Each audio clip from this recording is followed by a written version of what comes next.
Hello दोस्तों, आप सभी का स्वागत है मेरे चैनल पे। तो दोस्तों, आज हम लोग बातचीत करेंगे कि बहुत ही बेहतरीन जॉब आया जिसका नाम है ऑफिस अटेंडेंट। वो किसके द्वारा आया? वो आया है नाबार्ड के द्वारा। पोस्ट का नाम है क्या है? पोस्ट का नाम है या जॉब का नाम है ऑफिस अटेंडेंट। ठीक है।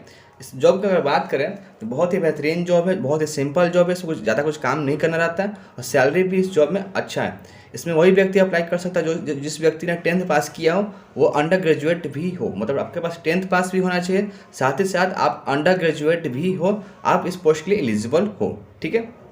तो आप जानते हैं नाबार्ड।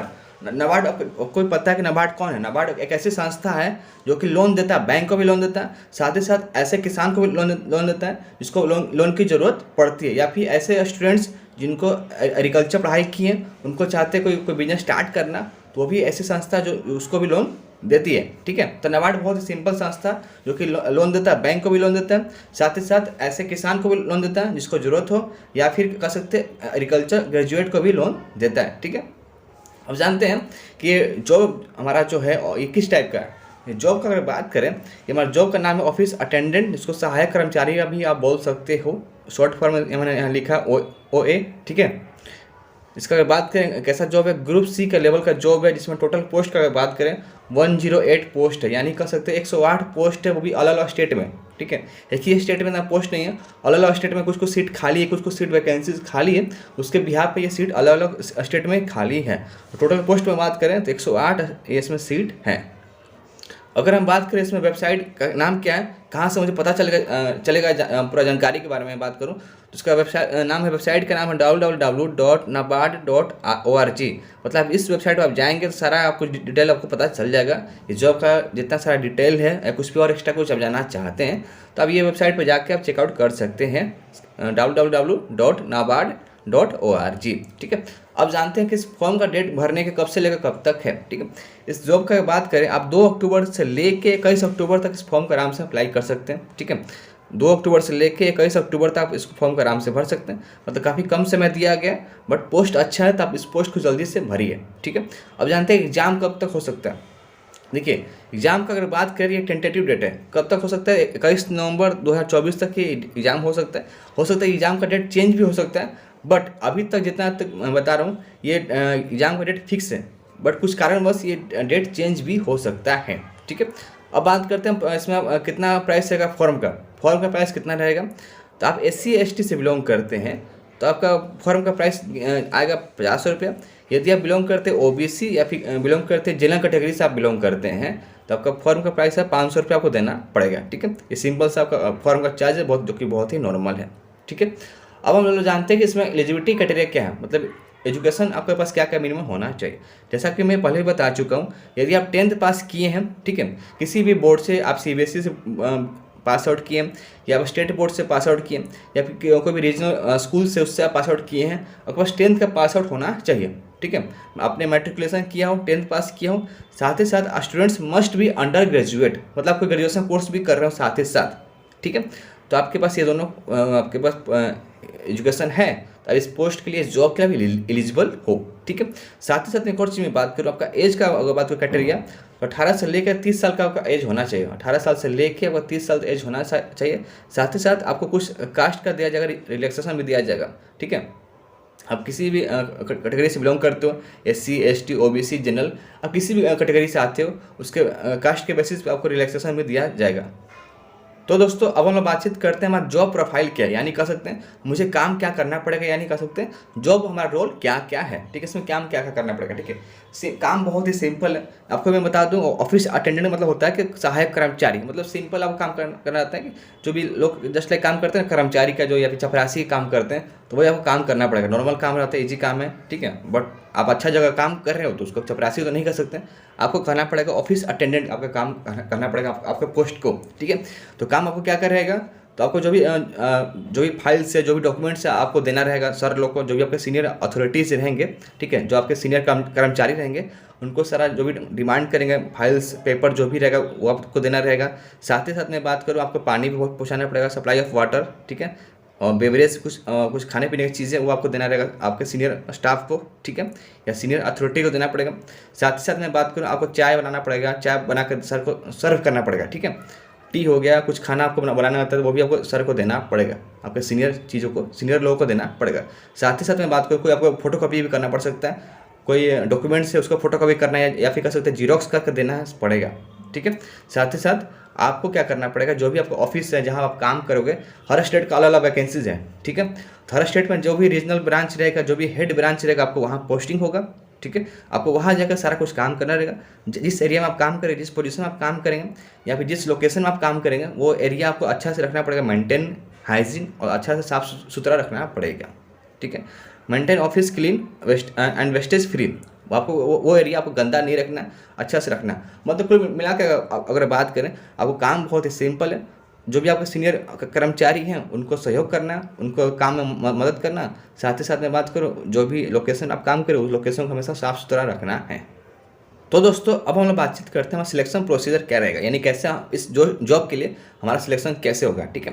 ठीक है, सिलेक्शन अगर बात करें, आप कुछ करना नहीं रहेगा, आपको सिंपल है कि एग्जाम देना है, ठीक है। आपको एग्जाम, आपका सिलेक्शन हो जाएगा तो आपको आराम से इस जॉब को पा सकते हैं, ठीक है। तो अगर बात करें सिलेक्शन प्रोसीजर का, आपको फर्स्ट हमारा स्टेज है, आपको होगा आपका एग्ज़ाम, ठीक है। एग्ज़ाम का अगर बात करें, आपका पेपर पैटर्न कैसा रहेगा, तो आपका एग्जाम होगा, ऑनलाइन टेस्ट होगा, ठीक है। सीबीटी मोड रहता है आमतौर पर, ठीक है। तो ऑनलाइन टेस्ट आपका होगा, जिसमें अगर बात करें पार्ट 1 में, अगर बात करें पेपर पैटर्न का पार्ट 1 में अगर बात करें, तो आपका रहेगा रीजनिंग, ठीक है। रीजनिंग आपको इसमें 30 क्वेश्चन रहेगा, 30 मार्क्स का रहेगा। उसके बाद आपको इंग्लिश का पेपर रहेगा, इसमें 30 क्वेश्चन, 30 मार्क्स। जनरल अवेयरनेस हो गया, 30 क्वेश्चन, 30 मार्क्स का रहेगा, ठीक है। इसके बाद अलावा लास्ट अगर बात करें, आपका न्यूमेरिकल एबिलिटीज़ आती है, इसमें 30 क्वेश्चन, 30 मार्क्स।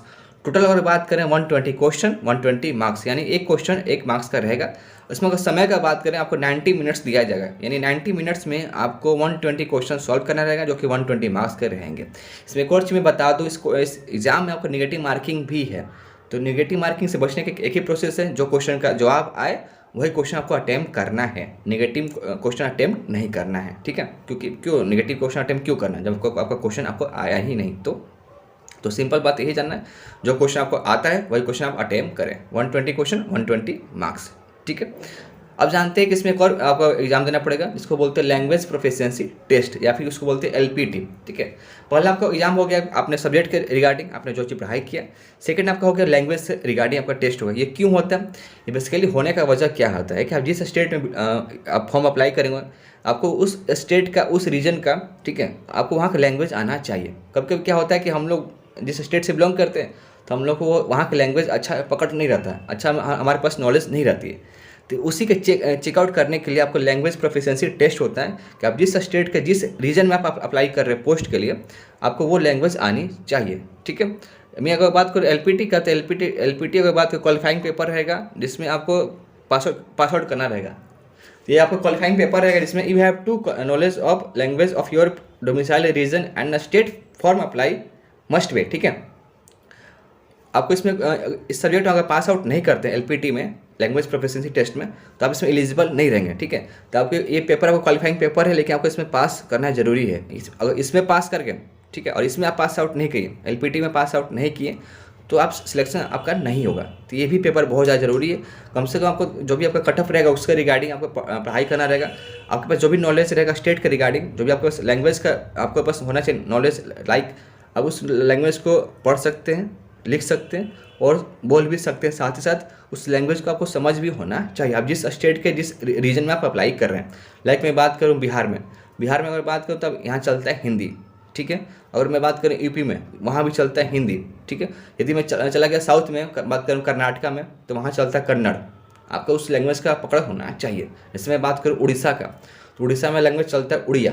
तो उड़िया लैंग्वेज आपके पास अच्छा खासा नॉलेज होना चाहिए, ठीक है। उड़िया में कैसे बातचीत करना, आपको बोलने आना चाहिए, लिखने आना चाहिए, समझ में आना चाहिए, ताकि चीज़ें, क्योंकि वहाँ का जो भी कस्टमर्स आएंगे, जो भी आप जिसको भी आप डील करोगे, उसी कॉमन लैंग्वेज में ही बातचीत होता है, ठीक है। एक और चीज़ मैं बता दूँ, जो भी आपका यहाँ बनेगा मेरिट, वो बनेगा स्टेट वाइज बनेगा मेरिट, ठीक है। तो ऐसा नहीं कि आप सोचोगे कि ऑल ओवर इंडिया वाइज बनेगा मेरिट, नहीं।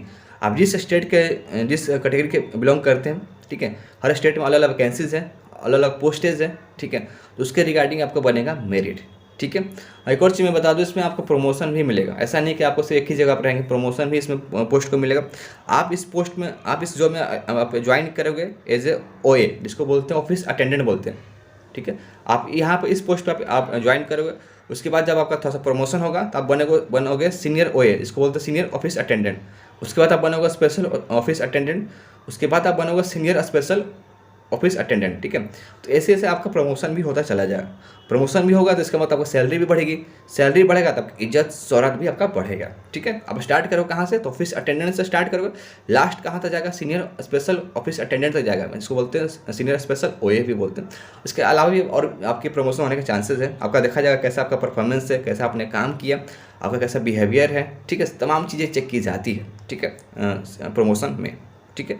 अब जानते हैं पैसा कितना मिला, क्योंकि at the end of the day आप कोई भी जॉब ज्वाइन करते हो, अब देखते हो उसमें उस जॉब में पैसा मुझे कितना मिलने वाला, उस जॉब से मैं पैसा कितना कमा पाऊंगा, फैमिली के लिए कितना दे पाऊंगा पैसा के, ठीक है। इसमें जॉब में बात करूँ, इन हैंड आपको सैलरी मिलेगा 10,940 रुपये पर मंथ, ठीक है। कितना, 10,940 रुपये, यानी 10,940 रुपीज़ पर मंथ, ठीक है। साथ ही साथ इसमें अगर मैं जोड़ दूँ सारा अलाउंसेस जो होता है, बेसिक अलाउंसेस लाइक HRA हो गया, DA हो गया, TA हो गया, बहुत सारा अलाउंसेस मिलती रहती है, ठीक है। तो आपका सैलरी कितना बनेगा, सैलरी आपका बनेगा 35,000 पर मंथ, ठीक है। सैलरी कितना बढ़ गया देख रहे हैं, यहाँ से सीधा आप यहाँ पर आ गए पर मंथ, ठीक है। ये बहुत अच्छा अमाउंट है, बहुत अच्छा अमाउंट तो नहीं कर सकते हैं, बट इतना अच्छा अमाउंट है कि आपका घर आराम से चल सकता है। आप इस पैसा में आराम से लाइफ एंजॉय कर सकते हो, ठीक है। उसके बाद अलावा जब पैसा आपके पास स्टोर हो जाए, अच्छा खासा सेविंग हो जाए, तो कोई अपना बिजनेस स्टार्ट कर लेना, ठीक है। वो तो खैर बात की बात है। अब जानते हैं इसमें अलाउंसेस कौन कौन से मिलता है। HRA का अलाउंस मिलता है, ठीक है, हाउस रेंट अलाउंसेस बोलते हैं, डियरेंस अलाउंसेस होता है, मेडिकल अलाउंसेस मिलेगा, ग्रेड अलाउंसेस मिलता है, तमाम तरह के अलाउंसेस आपको मिलती है इस जॉब में, ठीक है। अब जानते हैं इसमें सिलेक्शन करने के बाद हमारा क्या क्या चीज़ प्रोसीजर होने वाला। देखिए सिलेक्शन होगा, उसके बाद क्या होगा, कुछ दिन का वो ट्रेनिंग भी होगा, क्योंकि आपको काम कैसे करना है, क्या क्या चीज़ें जानना है, क्या क्या चीज़ें नहीं जानना, तमाम चीज़ें आपको बताया जाएगा। साथ ही साथ मैं बता दूँ, आपको सिलेक्शन होने के बाद आप इस जॉब में 6 मंथ तक, यानी 6 मंथ तक आप रहोगे प्रोबेशन पीरियड पे, ठीक है। प्रोबेशन आप रहोगे पीरियड पर, रहोगे 6 मंथ तक, ठीक है। कहाँ पे, आप जिस स्टेट के जिस ब्रांच में आपने पोस्ट अप्लाई किया या फिर जहाँ पर आपका सिलेक्शन हुआ हो, उस हेड ऑफिस में आपका 6 मंथ तक रहेगा, आपका जॉब का रहेगा प्रोबेशन पीरियड, ठीक है। जब आपका परफॉर्मेंस अच्छा रहेगा, आपका काम करने का तरीका अच्छा रहेगा, सब कुछ आपका अच्छा रहेगा, तो आप उस जॉब में परमानेंट आप हो जाओगे, ठीक है। तो दोस्तों आज के जॉब में इतना ही था। यदि आपको कोई डाउट रह गया तो मुझे कमेंट कर सकते हैं, या फिर इंस्टाग्राम का जो ID है वहाँ मैसेज कर सकते हैं। मिलते हैं एक नए वीडियो नए टॉपिक के साथ, तब तक के लिए बाय बाय।